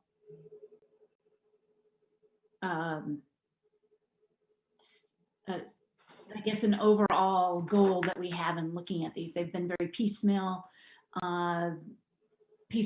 piecemeal and different sections of town. And I've felt myself inconsistent with how I'm viewing these. And I do wish we had more of an overall, I don't know if goal is the right word. It's the only thing coming to mind now, but how we treat these, or a little bit more consistency in how we treat variances. You know, when do we give them? When do we not give them? How big a picture are we looking at when we look at these variances? I think we probably need a little bit, I'll just use the word consistency, more consistency. This is Commissioner Collette. Can you give some examples of some of the variance requests that you've seen recently that have come before the commission, the Planning Commission? Becky Pepper, Planning Manager. Recently we've them on platting applications, minor subdivisions, or preliminary plats. They've been in both residential and non-residential areas. I think in most cases they're in areas where there is not sidewalk existing. There's not a connectivity gap that they are would be filling with construction at sidewalk at that time. And there is as part of it, there is an agreement not to protest that is executed, and basically that would then says that when the sidewalk is a more appropriate time to be constructed, that it will be constructed then and at the cost of the property owner. I'd also note that our subdivision regulations require the construction of sidewalk with platting, and because of that process, that's why to not construct the sidewalk requires that variance. So oftentimes it is in those instances where it's not completing a gap, where there's a block that might not have sidewalk on it, and this would be the first sidewalk constructed on that side of the street on that block. Those are the types of variances I think that are most recently have been brought to the commission.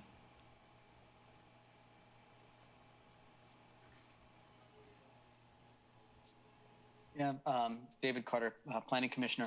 I think the overall intention of the subdivision regulations make a lot of sense. I mean, obviously, you know, we're a community that we want Lawrence to be a walkable community, and we want new developments to have sidewalks on both sides built into the development. And I think in a way that's a reaction to the regulations that we've had in decades past. I mean, I grew up in Lawrence and know lots and lots of neighborhoods that didn't have any sidewalks, or a sidewalk on just one side of the street. And as a kid, that was it was a real nuisance. And I think where these variances have tended to make sense is in subdivisions that are incompletely developed, you'll have whole stretches of blocks that when we travel along any path, we're traveling from an origin to a destination. And in neighborhoods that are incompletely developed, there is neither origin nor destination. And so the sidewalk in a particular stretch doesn't make a lot of sense, especially if it's constructed at a particular time period. And then by the time the construction takes place, the sidewalk may be dilapidated, or the sidewalk may have to be torn up in order to construct driveways and things like that. And so there's construction, demolition, reconstruction. And in those respects, I think the variances have made sense. I recall one particular instance where a sidewalk variance was requested because it was near a multi-use path, and there was already a lot of pedestrian traffic on the other side of the street. And that particular case, I didn't think it did make a lot of sense, because we expected there to be a high volume of pedestrians. And in that case, there was both origin and destination. So I don't know, Commissioner Collette, if that kind of, without naming specifics, if that kind of gives you a little bit more background of what we've dealt with. Yes. Oh, sorry, missed you. Oh, Yeah, thank you. no, you bet. Erin, Paden, MMTC, and Planning Commission. Thinking about some of these, I remember I believe the first variance I saw was in actually I think it was the hospital. And I remember I really struggled with this because we just wrapped up the pedestrian bicycle issues task force, and it felt like some of these variances that come to us, and I don't think at that time it was an option. There was no agreement to not contest future development of the sidewalk at the landowners by the landowner. So I really appreciate that agreement, because I feel like although we can't necessarily know how that plays out in the long run, it's nice to know that when that sidewalk might actually get some traffic, that there is some way to make sure that the sidewalk gets built. And so that made a big difference to me on whether I felt like it was good to grant a variance in that particular situation. But I still feel like, that's the kind of thing it might be, some additional guidance is nice. It is hard to not grant a variance when you say, okay, is one or two people going to use this sidewalk, in a year? Why put a sidewalk in there? Whereas if you see someplace that's more developed or closer to development or closer to commercial where people might actually use it, I think it's a little easier to make that decision. So it still would be maybe nice to see a little more information on the future of that sidewalk, or guidance on best ones to do that. The hospital situation, I felt like, somebody might be using that sidewalk not as a destination to be more recreational. So that was kind of how I saw that. Commissioner Bryan, MMTC. One thought I had in response to some of the comments that is, when we think about providing a variance for a sidewalk, we might remember that what we're doing is we're providing a variance for people that are choosing some other way to move. So what I'm hearing is we aren't considering a variance to put a roadway there, like someone can drive through this area, but they can't walk, perhaps they can bike on the road. And I just wonder, like, what's the limit to that variance perspective? So I've looked at areas of town that have that kind of slow development, and I get the point that you're gonna, if you put a sidewalk in and it has to be the lot is developed later, there might be damage to the sidewalk, and it feels like a poor use of limited resources. But when a place goes undeveloped for a period of time, it just seems like that sidewalk's never going to be completed. And I'm thinking about the sidewalk. There's a sidewalk where it just kind of stops going toward Queens Road. I think it's, I forgot the road, but it's, oh. Well, what I know is you just end up hitting suddenly dirt. And otherwise it's a pretty good continuous path. If you get yourself across Queens Road, then you're back to a nice sidewalk. And there's a lot of people that do, make their way across that area, yet they don't do it using the sidewalk.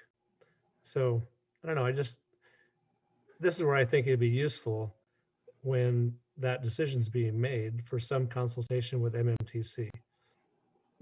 We don't have any authority to make a decision about it, but we could certainly provide a recommendation. And I think that would be useful as you are framing a decision being made by the Planning Commission or by the City Commission. So I feel like that's not too much to ask in terms of the process. It's one more, perhaps month of delay, I suppose. But there's other things that we might bring to that consideration, like how does it fit within the broader bike or pedestrian planning efforts that are being done? You know, is it on a path that could have a future use as a safe routes to school? You know, just things like that that I think is probably hard to say precisely, you know, what should be done, but I think having a chance to understand the decision before it's being made by the planning commission or the city commission could be useful for us. And then having the chance to provide some perspective could be useful for you. Thank you. Planning Commissioner Sharon Ashworth, just a quick question for staff. These agreements that are state that when at such a time when the sidewalk is desirable, that they shall not protest the building of a sidewalk. Have any of those agreements ever come to fruition? Has that ever been implemented to date? Cronin City Engineer, not that I'm aware of in my time. Most often those are in small areas, like say a lot split on a residential street where you don't have sidewalk on either side of the street and it's just a lot or two. That at some point in the future, if additional development would occur to put a sidewalk, say, on the rest of the block, that they would not protest, you know, constructing at that time. But that's so it's more of timing, and that. And in any of those instances that's occurred, I don't recall exercising that. Commissioner Bryan, MMTC. David, would you maybe help us understand, like, the right to protest the building of a sidewalk in the public right-of-way? What's the basis for that? Well, the basis is on, as far as a benefit district goes, I think it's based off of Kansas statutes on the requirements for establishing a benefit district, which I believe is at least 50% or more need to agree to participate in a benefit district for it to be, I guess, legal. So agreeing not to protest is basically giving up your right to say no or be counted against that requirement.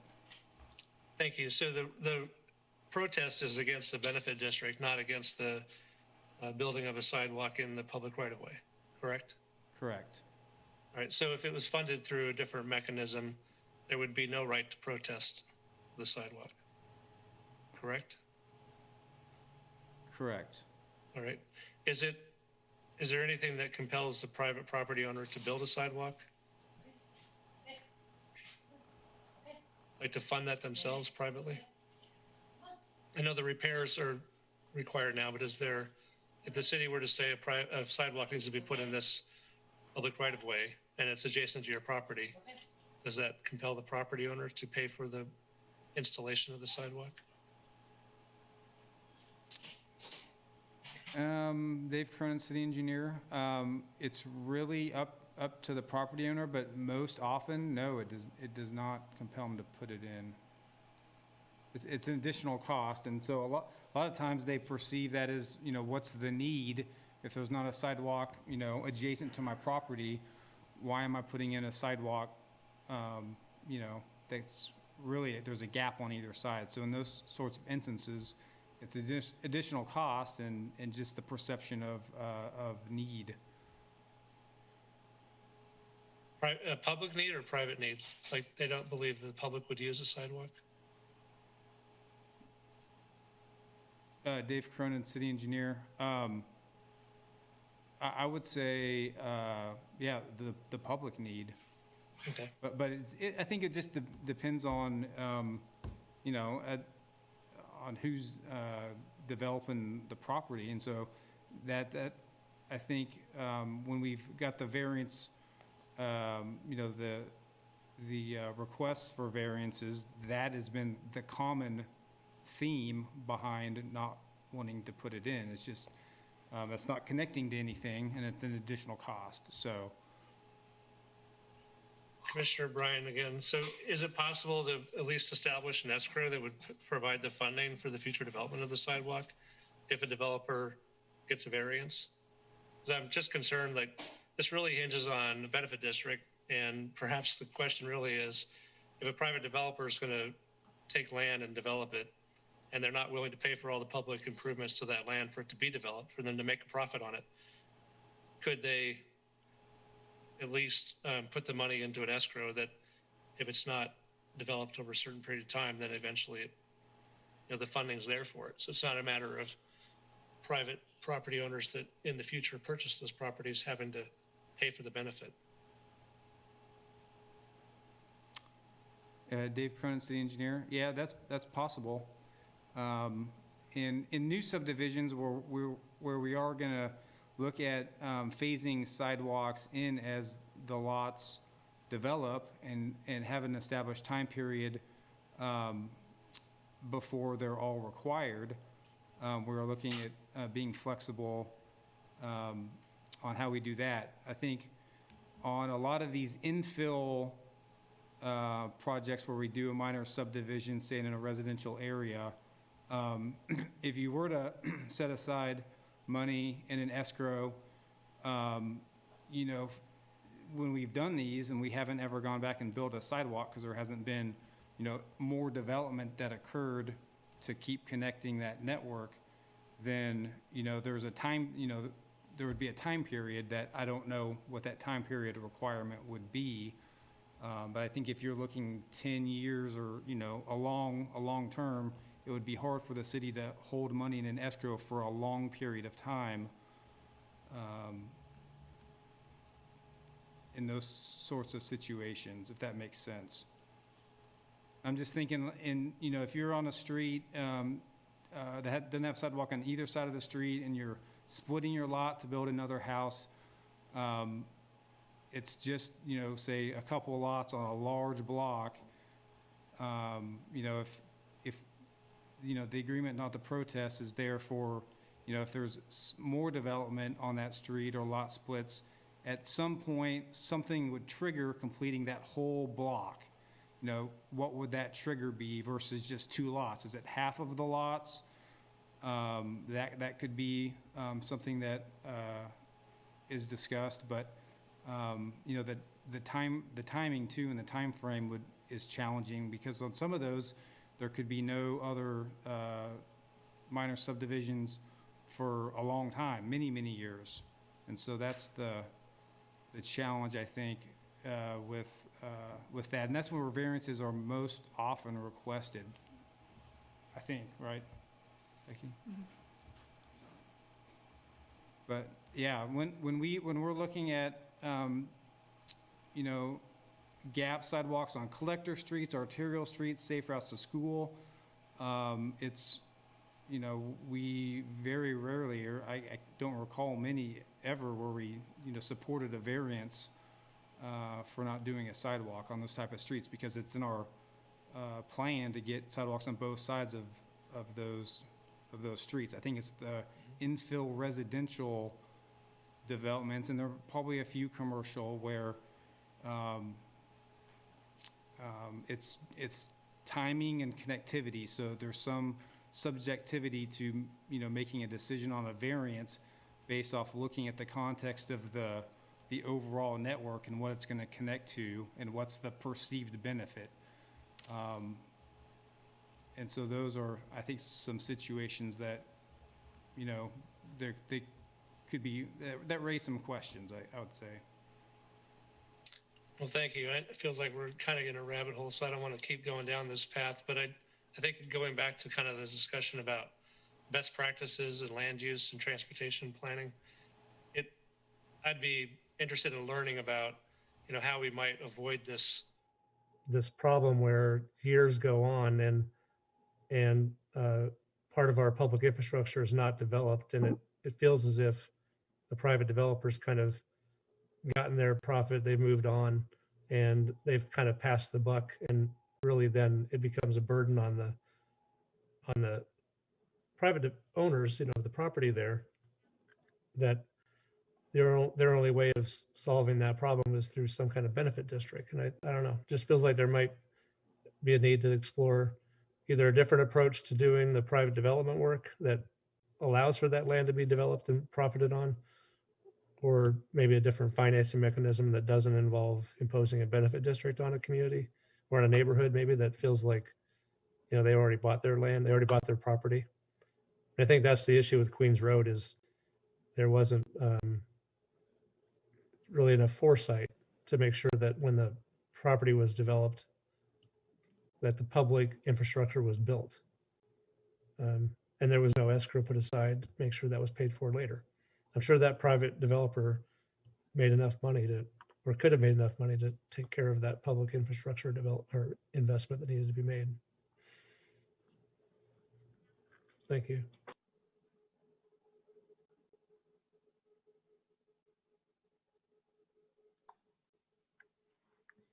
I think Carol had a comment, but you're muted, Carol. I always do the opposite. The north side of 23rd Street at one time was full of gaps. And every time one property owner would want to rebuild their property, they would say, there's no connectivity, so may I please not put in a sidewalk? So it took a very long time just to put a sidewalk along 23rd Street. I think you need to be very wary of the variances.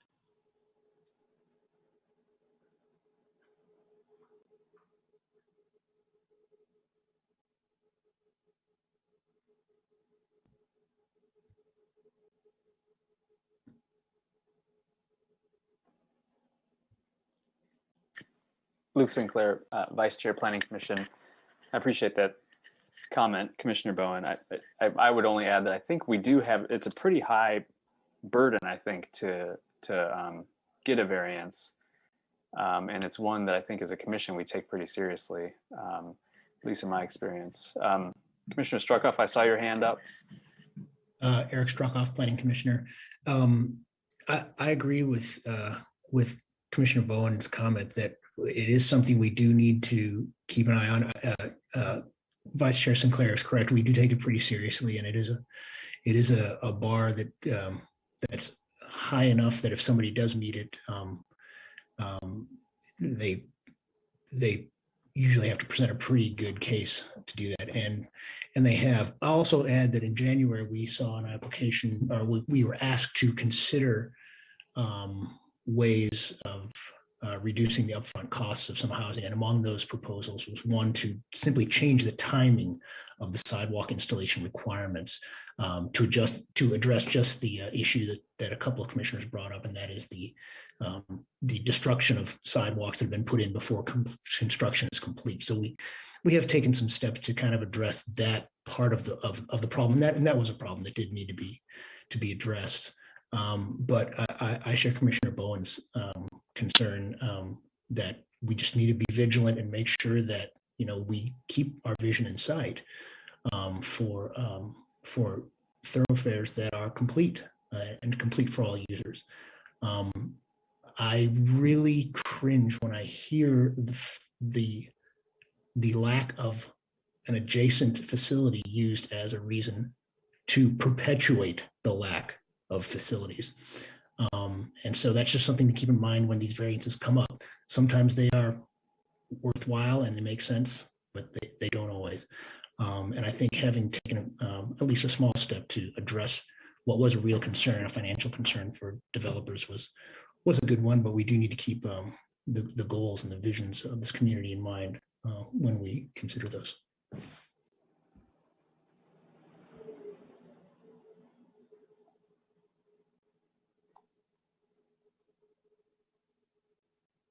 Luke Sinclair, Vice Chair, Planning Commission. Thanks, Commissioner Struckoff. Other comments, questions?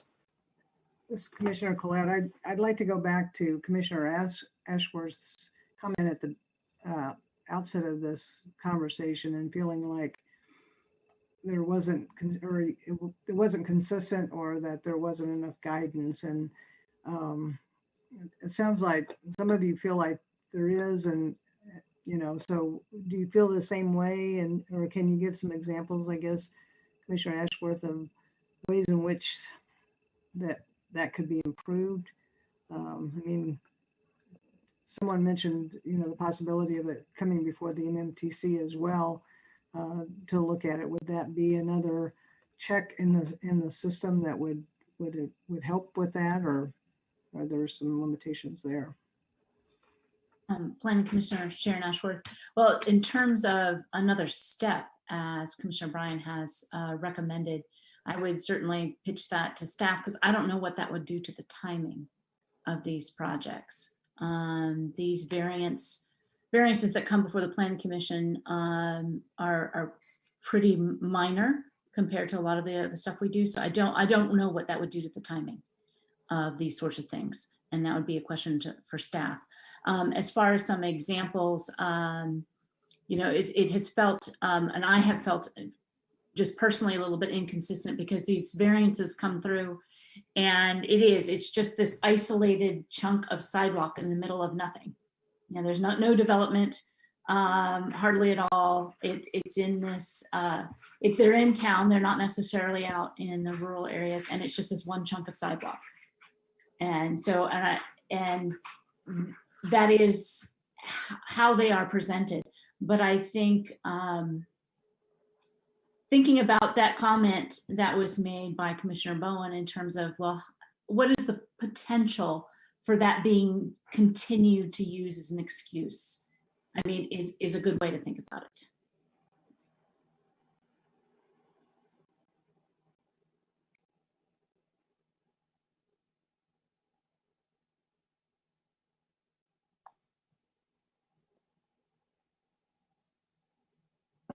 Luke Sinclair, Vice Chair. Go ahead, Commissioner Ashcroft, or Commissioner Struckoff, sorry. This is Eric Struckoff, Planning Commissioner. I think it's natural to feel inconsistent personally. I mean, I do feel sometimes that way too when I approve a variance, like the most recent one, I think, which we did approve, and I believe that was on Fox Chase. When we're trying to keep the vision and our goal in mind. And then when we get a variance, we approve it. I mean, to me, that feels inconsistent also, but it's the reason we have the variance process, so that we can address these on a case-by-case basis, and make a judgment about each one instead of summarily dismissing or approving any departure from what we've stated to be our goal. So I feel the same way. I feel that way about some of the right-of-way variances that we grant, because when I think about some of the developments and the redevelopments that we've had to do in the city, and I think, well, 20 years from now, or 10 years and 20 variances from now, we might totally prevent the sensible development of a stretch of road, because the variances pile up, and eventually you might have had another 50 feet of right of way for a needed street redevelopment, but because over the years we've allowed variances from that right of way requirement, we're never going to get there to the street we need. Sometimes that's foreseeable, sometimes it's not, but I still feel like, no, I want to preserve public right of way for eventual street improvements, but I take the recommendations of the engineering staff to heart, and they say we're not going to do anything there. We're not going to use that right of way for street redevelopment. So the right of way variance is probably okay. But when I think about the widening of Castle on the west side of campus between 15th and 23rd a few years ago, that was who knew that street was going to need to be so big back in 1950 or 60, whenever it was laid out. Or 23rd Street, we had a study done back in the aughts about how that street could possibly look, but it would never look the way those consultants described it without big changes in the right of way in that street. Is it possible for us to have accomplished that? Probably not on the north side of the street. What about on the south side? I don't know. Possibly, but because we've permitted development to continue to exist where it is, we won't ever have that right of way. So those are the kind of things that go through my mind when I think about granting a variance, whether it's sidewalk or right of way. And I do personally also feel inconsistent sometimes, but I rely on the recommendations of the engineers and the city staff who have looked probably into this with at least as much rigor as I have. So although I do feel personally inconsistent, I still think it's okay sometimes.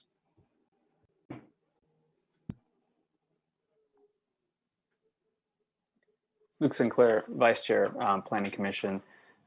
Becky, David, is this helpful for you as you think about this particular issue?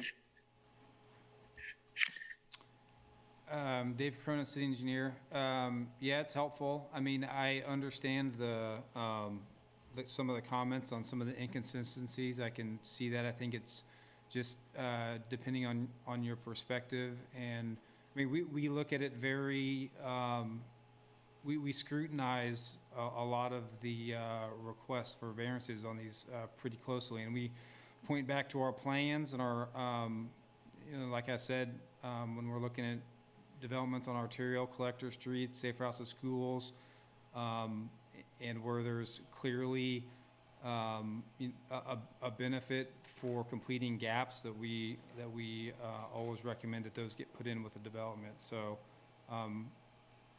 we'll continue to, I think, keep looking at our process and maybe look at some other criteria and timing for when we do allow variances. You know, what is the trigger,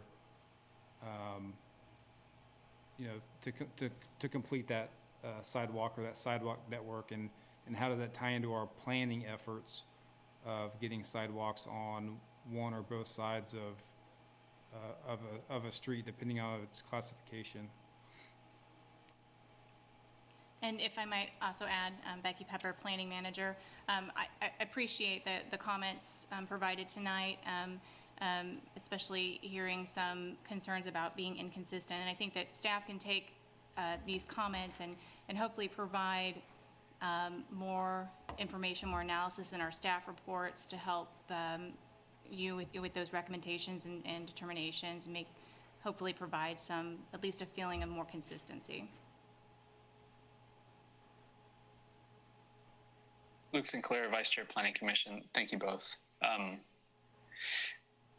Before we get too far along, I do want to thank everyone who's come and participated for your time and your thoughtful commentary. I think it sounds like staff has information they can run with, and that Jessica did too. I know as the Planning Commission, these discussions are helpful to us as we engage in our decision-making process. And hopefully for those of you on the MMTC, it's helpful for you guys as well. We can certainly have more comments if you guys have them. I would also, from the Planning Commission's perspective, I'd entertain at any point a motion to recess to Wednesday if we're sort of to the end of our discussion mode here. Commissioner Bryan. Thank you. Commissioner Bryan, MMTC. A couple things that come to mind before we recess I'd like to share. Or really, I think we can frame it as one thing. It was a comment that was made earlier by Commissioner Shanklin. It was around this idea of setting clear goals. And I'm wondering, we didn't really talk much about performance measures that might help us to illustrate the connection between land use and transportation.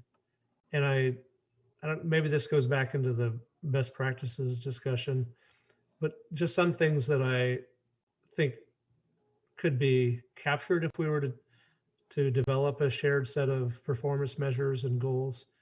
Might be how we talk about equity in land use and transportation.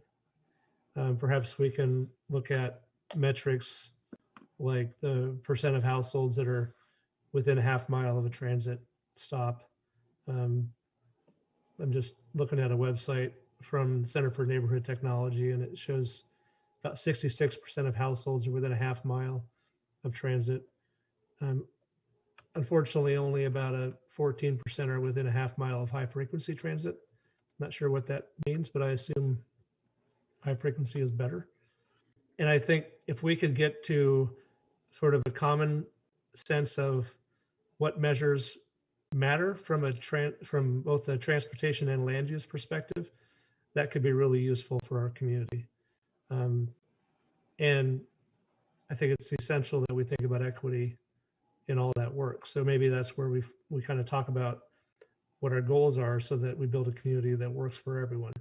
And that might also allow us to talk about the affordability of the development pattern, not just to the private, for the private costs, like the cost of an automobile, but it can also look at the public costs, the fiscal capacity of our community to maintain the development pattern will be interesting to look at, because we all know that the more sprawl there is, the more cost there is to maintain that from a transportation and a land use kind of perspective. Maybe, well, those are kind of trade-offs. So it's kind of the balance of the two.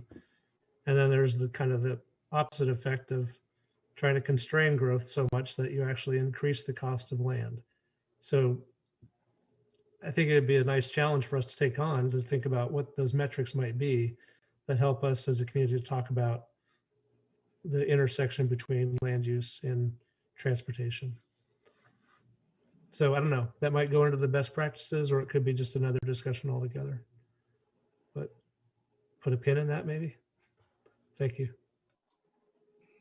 Mr. Vice Chair, if I might, Karen Willie, Planning Commissioner, we set this work session in order to make more work for ourselves. There's no need for us to cover everything tonight and try and solve it. So I would very much make a motion that we recess our Planning Commission portion of this meeting till Wednesday night, where we will also get to spend a much later night on Wednesday. Luke Sinclair, Vice Chair. Thank you, Commissioner Willie. We have a motion to recess until Wednesday. Is there a second? I believe Commissioner Sands was the first to raise his hand for second.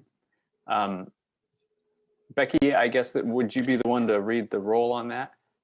Becky Pepper. Manager, I'd be happy to do so. Commissioner Ashworth?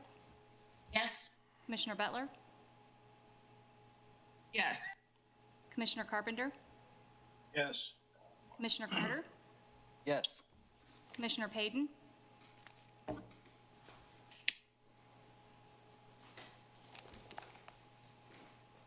Commissioner Paden?